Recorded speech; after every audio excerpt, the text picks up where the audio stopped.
त्या प्रकारासाठी पुणे शहराची बदनामी होती। कोर्टाने 12 दिवसाची पीसी दिली।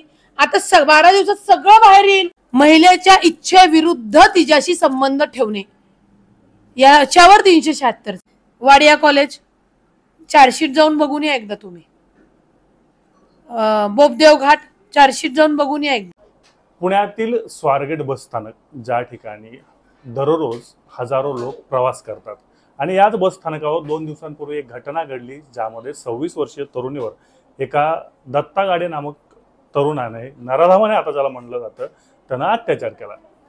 हा अत्याचार झाल्यानंतर तरुणीनं पुन्हा माघारी येऊन केस दाखल केली। त्या दत्ता गाडीला पोलिसांनी आणि तिथल्या गावकऱ्यांनी मोठी शिकस्त करून पकडलं। त्यानंतर कोर्टात हजर करण्यात आल्यानंतर एक वेगळा दावा त्याच्या वकिलांनी केलाय आणि तो दावा असा आहे की हे संबंध हे दोघांच्या सहमतीने आलेले आहेत, त्यामुळे हा अत्याचार नाही। आणि हीच री कुठंतरी राष्ट्रवादी काँग्रेसच्या प्रवक्त्या आणि स्वतः विधिज्ञ असणाऱ्या रुपाली पाटील ठोंबरे यांनी देखील ओढलेली आहे। ताई, जे आरोपीचं वकील म्हणलं त्याच्यावरच तुम्ही बोट धरून आता काही गोष्टी बोलताय की ह्याच्यामध्ये हकनाक पुण्याची बदनाम झाली, अत्याचार होतो आणि हकनाक पुण्याची बदनामी, असं कसं म्हणताय? एक लक्षात घ्या, जेव्हा ही स्वारगेट बस स्टँड मध्ये बसमध्ये तरुणीवर बलात्कार झाला, ही बातमी वाऱ्यासारखी महाराष्ट्रात नाही तर जगात गेली। त्या ठिकाणी पहिल्यांदा मीच तिथे गेले होते, तेव्हा आगाराच्या व्यवस्थापनाला भेटले। ते म्हणले की मी त्यांना विचारलं काय घटना झाली, ते म्हणे ही घटना झाली आहे का नाही, खरी आहे का खोटी हेच मला माहित नाही। आगाराच्या व्यवस्थापनाची जी जबाबदारी ज्यांच्यावरती, मी पोलीस स्टेशन मध्ये आता चाललेली आहे। त्याच्यामुळे त्या नराधमाला फाशीची शिक्षा झाली पाहिजे किंवा खरंच हा बलात्कार आहे तर महिन्याभरामध्ये चार्जशीट आलं असतं। 6 ते 7 महिन्यामध्ये त्या नराधमाला शिक्षा झाली असती। कधी? ती मुलगी बस स्टँडवर आहे, त्या बस स्टँडवर तो आरोपी आणि ती मुलगी एकमेकांना ओळखत नाही, बसमध्ये त्यांनी बलात्कार केला तेव्हा। आता याच्यामध्ये 3 दिवसामध्ये त्या नराधमालाच्या मुसक्या आवळल्यानंतर पुणे पोलीस म्हणले की त्याने आत्महत्येचा वगैरे प्रयत्न केला। मी म्हणायचं, मला म्हणणं आहे की त्याने आजकाल मराना, कारण का ह्या असल्या लोकांमुळे जर पुण्याची बदनामी होत असेल, म्हणजे जो काही प्रकार आहे ना तो फार म्हणजे नावही घेऊ शकत नाही, एवढ्या घालच्या लेवलचा आहे। पण तुमच्या त्या प्रकारासाठी पुणे शहराची बदनामी होती याचा खेद वाटतोय। आता त्याच्यावर आरोपीला आणल्यानंतर मुलीने जेव्हा तक्रार दिली पोलीस चौकीमध्ये की बलात्काराची, तोच बलात्कार झालाय की नाही त्याचा तपास पोलीस करतायत, बरोबर। त्याला अटक झाल्यानंतर त्याच्या वकिला त्याच्याशी बोलल्यानंतर त्याने सांगितलं की हो आमचे संबंध आले, पण बलात्कार नाहीये, आम्ही ओळखतो एकमेकांना। अजून काय असेल त्याच्यासाठी मग काय केलं, कोर्टाने 12 दिवसाची पीसी दिली। आता 12 दिवसात सगळं बाहेर येईल की बाबा फोनवरनं त्यांचे सीडीआर काढण्यात येतील, याच्या आधी कधी भेटलेत नाही भेटलेत, कुठं आहे काय नाही। याच्यामध्ये एकच महत्वाचा भोंगळ कारभार बाहेर आला, तो आगाराची व्यवस्थापन ही भोंगळ कारभार त्यांचा सगळ्यांच्या समोर आला। कारण का त्यांच्या जुन्या बसमध्ये कंडोम साड्या सापडतात, कशासाठी सापडतात।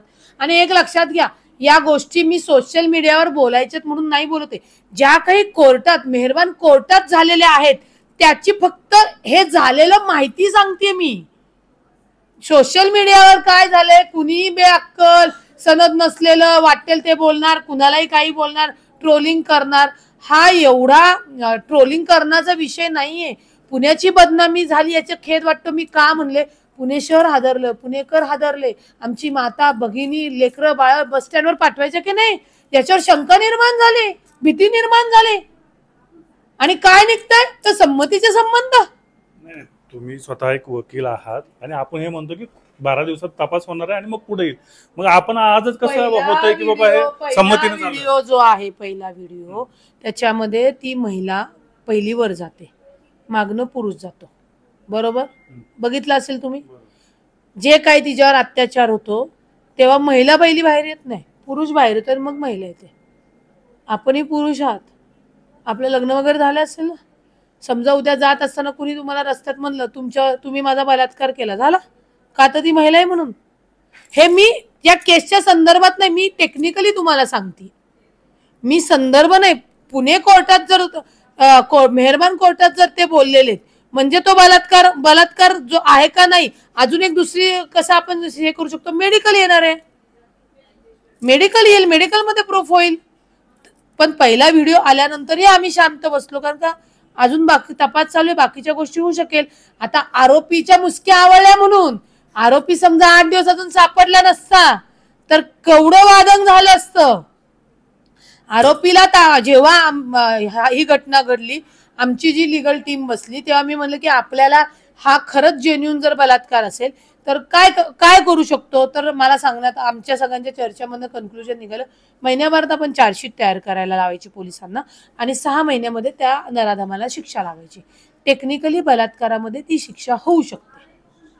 डे टू डे अतिसंवेदनशील जर बलात्कार झालाच असेल तर अतिसंवेदनशील घटना म्हणून. पण आरोपीच्या वकिलांनी जेव्हा कोर्टामध्ये स्टेटमेंट केलं तेव्हा त्यातलं पूर्ण हेच निघून गेलं. आरोपीचा वकील हे स्वतःच्या आशिलाला वाचवण्याचाच प्रयत्न करणार ना, बेसलेस करणार का आता. पण म्हणजे तुम्हाला काय पाहिजे, बलात्काराचा डेमो करून बघायचंय का तुम्हाला, काय महिला कसा प्रतिकार करते की काय करते.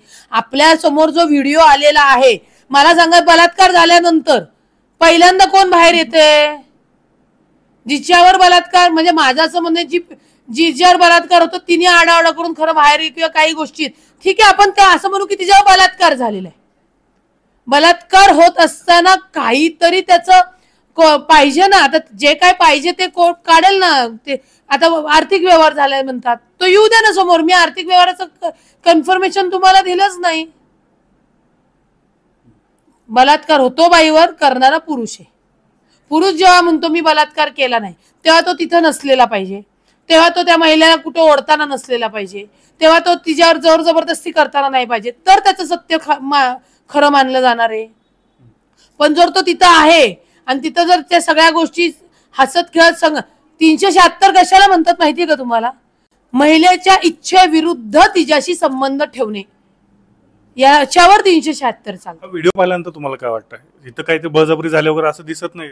मला त्या व्हिडिओ मधनं दिसलं जरी नाही तरी आम्ही त्यावेळी भाष्य केलं नाही, कारण का तपास चालू होता. पण जेव्हा आरोपीच्या मुसक्या आवळल्या आणि कोर्टामध्ये तो जर तिथं सांगतोय, अर्थात त्याच्या याच्यावर सगळा तपास होणार आहे, अजून काय काय दावे बाहेर येणार आहेत. पण मग तो समजा बलात्कार नाहीच या, मग पुण्याची बदनामी का. समजा ती केस सुटून जाईल, केस आहे, केसचं काय एकतर शिक्षा लागते नाही तर नाही लागणार आहे. शिक्षा लागली तर गुन्हा सिद्ध झाला असं म्हणता येईल. त्याच्या आतच आपल्या पुणे शहराची बदनामी झाली. काही घटना घडल्यानंतर आता सत्ताधाऱ्यांकडून वेगळं आणि विरोधक तर टीका करायला बसलेच असतात, सगळ्या गोष्टी होते. ह्याच्यामध्ये राजकारण्यांनी पण आपलं राजकारण केलं असं म्हणायचं. 100% कोणताही गुन्हा किंवा घटना ना सरकार सांगतं करायला ना विरोधक सांगतं. परंतु याच्यात खेदाने सांगावं लागेल की विरोधकांनी सुद्धा सरकारला कुठेतरी कचाट्यात पकडायचं म्हणून चालू आहे. हा, पुणे शहरात कोयता गँग, कायदा सुव्यवस्था, आय एम ॲग्री. तुम्हाला आठवतंय वाडिया कॉलेज, चार्जशीट जाऊन बघून या एकदा तुम्ही. बोपदेव घाट, चार्जशीट जाऊन बघून या एकदा. अन्याय अत्याचार झाला म्हणणं फार सोपं आहे, पण तो खरा झालाय का नाही तेही लोकांच्या समोर येणं फार गरजेचं झालेलं आहे. तुम्ही जे स्पष्टपणे बोलताय तेच पुणेकरांमध्ये असेल किंवा इतर नागरिकांमध्ये चर्चा आहे की जे काही सीसीटीव्ही दिसतोय किंवा काय ह्याच्यामध्ये कुठेही बळजबरी वगैरे दिसत नाहीये. मुद्दा हा येतो पुन्हा की कायद्याचा गैरवापर केला जातो पुरुषांविरोधात. कायद्याचा गैरवापर पुरुषांच्याच विरोधात नाही, पुरुषही गैरवापर करतात आणि बायकाही करतात. म्हणजे आता बायका ह्या ह्याच्यात म्हणताल तर की ठीक आहे की लग्नाचं आमिष दाखवलं, संमतीचे संबंध असतात आणि मग नंतर कुठेतरी खटकतात आणि मग गुन्हे दाखल करतात. एक त्याच्यानंतर 498 मध्ये सुद्धा बायका त्यांच्या संरक्षणासाठी केलेलं असतं, परंतु तिथेही त्या काही वेळेला म्हणजे हे आम्ही नाही, कोर्टाने त्याचे निर्देश किंवा त्याचे ते डायरेक्टली जजमेंट्स दिलेले आहेत. पुरुषही आगाव असतात राजकारणामध्ये, दुसऱ्या राजकारणाला त्याला खाली ओढायचं असतं म्हणून बाई उभी करून तिच्याकडनं गुन्हा दाखल करून घेतात. म्हणजे कोणीही असू द्या, कायद्यामध्ये गोर गरीब श्रीमंत कुठल्याही जाती धर्माचा असो त्यांना सगळ्यांना कायदा एकच आहे. आता गैरवापर करतात हे कोर्टात सर्वसामान्यासाठी गोष्ट ठीक आहे. हा जर गुन्हा दाखल झाला असता, त्याचे एवढे पुण्याची जर बदनामी झाली नसती तर याच्यावर कुणी बोललं पण नसतं, लक्षात घ्या. परंतु पुणे शहरामध्ये जर निर्भयासारखा बलात्कार होतोय आणि पुन्हा हादरून जाते म्हणल्यावर हा विचार करण्याचा. आणि राजकारण्यांनी, माझी विनंती आहे माझ्या सगळ्या सहकाऱ्यांना की तुमच्याकडं आलेली जी काही घटना आहे त्याची माहिती घ्या, ती खात्री करा आणि मग त्याच्यावर बोला. मी पहिली जाणारी आहे स्वारगेट आगारमध्ये, पण मी डायरेक्ट आरोप नाही केला, कारण का आम्हाला या सिच्युएशन्स माहिती आहेत. मी माहिती घेतली आणि ते कोर्टात येस्तोर तोंड गप्प ठेवलं, कारण का पुरावे लागतात, त्याला पुरावे लागतात. मंत्री योगेश कदम जे आहे गृहराज्यमंत्री, त्यांनी असं स्टेटमेंट केलं की बाबा तिथं कुठंही मुलीकडून त्याला प्रतिकार होताना दिसला नाही. त्या स्टेटमेंटवरून संजय राऊत असतील किंवा इतर विरोधकांनी खूप सारी टीका केली. आता संजय राऊत किंवा विरोधकांना स्वतःच्या तोंडात मारायची वेळ आली का नाही आली मला सांगा. कोर्टात ज्या आरोपींनी सांगितलं की हे आमचे संमतीचे आमचे शारीरिक संबंध झाले, पण ते संमतीचे होते, बलात्कार नाही. आता संजय राऊत काय म्हणणार आहे? आता आपण योगेश कदम वर. योगेश कदम कोण आहेत? राज्याचे गृहमंत्री. पोलिसांनी त्यांना ती माहिती दिली. त्यांचं सांगण्याचा हेतू काय होता? मी आमच्या सरकारमधले म्हणून बाजू घेणार नाही, मला कुणाच्याही याच्यावर बोलायचं नाही, परंतु आपण एक नागरिक म्हणून समजून घेणार आहोत की नाही, की जर त्या मुलीने तिथे थोडा प्रतिकार केला असता, आरडाओरडा केला असता, तिच्यावर जो बलात्कार होणार होता तो कुठंतरी टळला असता. हे कुणाच्या बेनिफिट मध्ये आहे? त्या मुली म्हणजे जी कोण पीडित आहे तिच्यासाठी. पण आता हा बलात्कारच नाहीये. आता योगेश कदमला तुम्ही काय म्हणताल? आणि तुम्हाला योगेश कदमला म्हणण्यासाठी तुम्ही सोशल मीडियावर ट्रोलिंग चालू आहे का? योगेश कदमजी हे राज्याचे गृहमंत्री आहेत. त्यांनी तातडीने पुणे शहरात बलात्कारासारखी घटना घडली म्हणून स्पॉट व्हिजिट दिली, यंत्रणांना आदेश दिले, म्हणून तर 3 दिवसात आरोपी आला ना. हे नाही बघितलं कुणी? संजय राऊत साहेबांनी यांनी का नाही बघितलं? तर त्यांचा जो शिवसेनेचा जो काही पक्षाचा वाद आहे त्याचा रोष किंवा त्याचे जे काही पडसाद आहेत ना ते समाजावर नका पडून देऊ. हा फार संवेदनशील विषय. महिलांची सुरक्षा, लेकरा बाळांची सुरक्षा याच्यामध्ये प्रत्येक राजकारणी डिओटी असला पाहिजे. आणि आपल्याला असलेलं ज्ञान, आपल्याला असलेलं हे या सगळ्या समजून खात्रीशीर माहिती करून बोललं पाहिजे. मला वकील म्हणल्यावर तो व्हिडिओ बघितल्यावर लक्षात आलंच ना.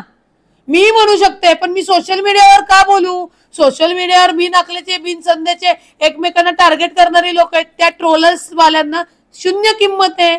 आता मी का मीडियावर बोलतेय? तर मीडिया हे माध्यम आहे लोकांपर्यंत खऱ्या गोष्टी पोहोचवण्याच्या. ते प्रत्येकाने करावं तर होतं. म्हणून मी या गोष्टी तुमच्याशी सोशल मीडियावर शेअर केल्या की हे असं असं आहे. आणि कोर्ट रूम मधली गोष्ट जी कोणी सर्वसामान्य लोक बघू शकत नाही, त्यांना माहिती नसतं, ते लोकांपर्यंत पोहोचवलं की बाबा त्यांच्या ह्यानी अशाशी हे केलेली आहे. हा बलात्कार नाही, हा संमतीचे संबंध आहेत. मग माझ्या पुण्याची बदनामी का? मी पुणेकर आहे, मला माझ्या पुण्यावर अभिमान आहे. आमचं पुणे तसं महिलांच्या बाबतीत सुरक्षित आहे. बाकी कायदे सुव्यवस्था, कोयता बिता, ज्या कोणी येडे गँग, फेंगी गँग, ते पोलिसांनी त्यांचे कायदे कठोर करून कारवाई करावी. खूप खूप धन्यवाद ताई. तर आता ही केस कोर्टामध्ये चालू आहे. 12 दिवसांची आरोपीला रिमांड भेटलेली आहे आणि आता पुढे काय काय गोष्टी येतात, खरंच हा बलात्कार झालाय की नाही झाला, संमतीने संबंध आले की अत्याचार झाला, हे पाहणं आता महत्त्वाचं ठरणार आहे.